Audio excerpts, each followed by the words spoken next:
Fellow Toastmasters and guests, have you ever met somebody and said, there's no way in this world I could ever be friends with that person?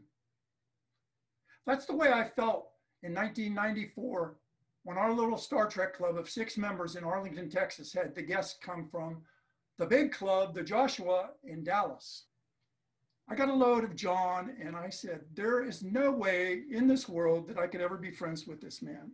And as we went across the street to have dinner at the Golden Cholera, I got to know John, and I got to know his heart of gold, and I got to know what a wonderful person he was. He's a little fire plug of a man, and he convinced me to be no longer be a Borg, but to be a Klingon.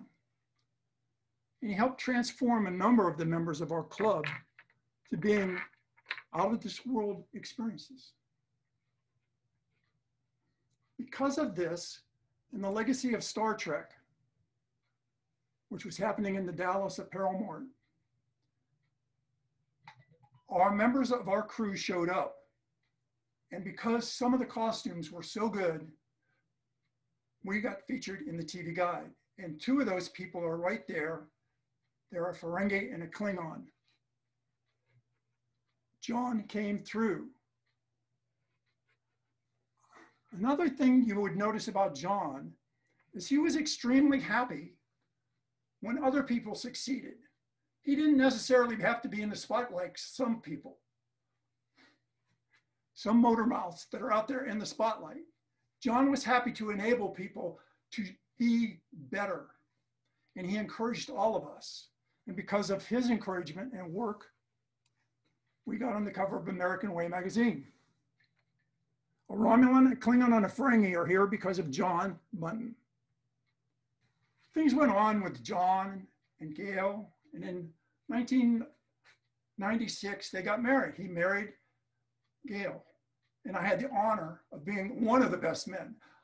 John had so many friends, he had a number of best men, so I was just one of many. Continued to learn from John.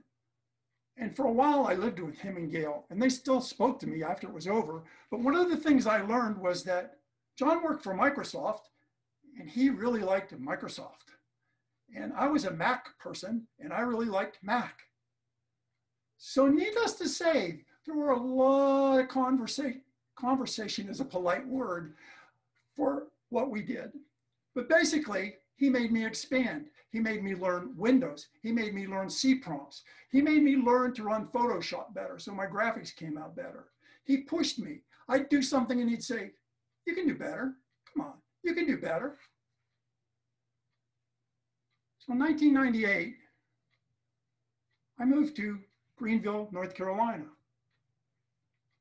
Now before I moved, I had sold John my first gold wing, and I didn't realize what a monster I had created, because he took the bike that I sold him and in 2 months had it looking better than I had it in 2 years. He had an innate hidden ability to ride motorcycles. I moved to North Carolina. I'm on my 2nd gold wing. Then I'm on my 3rd gold wing. And in the spring of 2001, Gail and John drove up to my house from Dallas in his 2nd gold wing. And I thought, yeah, we got it now. We've got it under control. I was on my 3rd one by that time. John and I stayed in contact because of an association with an international fan club. And in 2004, John got cancer. He was operated on and it went into remission. He was working at Microsoft at the time, and he was on pretty much disability until 2007 when he just had to quit Microsoft. So that was in the spring of 2007. I received a call from John and he said, I'm close to you. I'm in North Carolina. Get on your bike and come on over to these coordinates and you're going to have a really good time. We have a good place to ride and you'll really like it. So I put the coordinates in my 4th gold wing. I have this thing for gold wings. And I started driving. And I was going down this miserable road and it was terrible. And I finally got to the coordinates that John gave me and I said, John, I'm not going to go with that ride for you tomorrow because I can't take it. That road there was bad enough. He said, that's what I was talking to you about. He said, you already made it, you fool. It's the devil's tail, tail of the dragon in Deal's Gap. 318 curves in 11 miles. I'd already gone up the hard part. And I have to tell you, I've driven my motorcycle in the Yukon Territory and in Alaska, and I've been on roads that I thought I was never going to make it. This one, I was sure I was never going to make it. But we went back down to the bottom of the road, Steve Liptek and John and I, and we spent the night. And John, now I found out, was no longer on Gold Wings. He was on crotch rockets, things that go really fast. And he said to me, tomorrow morning, we're going to go up there and I'll film you, okay? And I said, sure. Now, the ride usually takes 25 to 30 minutes, and I did it in about 32.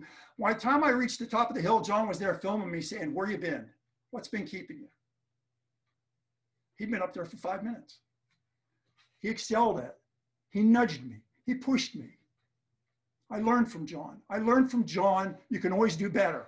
I learned from him, don't be afraid to fail. I learned from him, always, always, always enjoy the ride, enjoy the journey, enjoy the journey. This is the last picture I had of John. In 2008, John's cancer spread to his liver.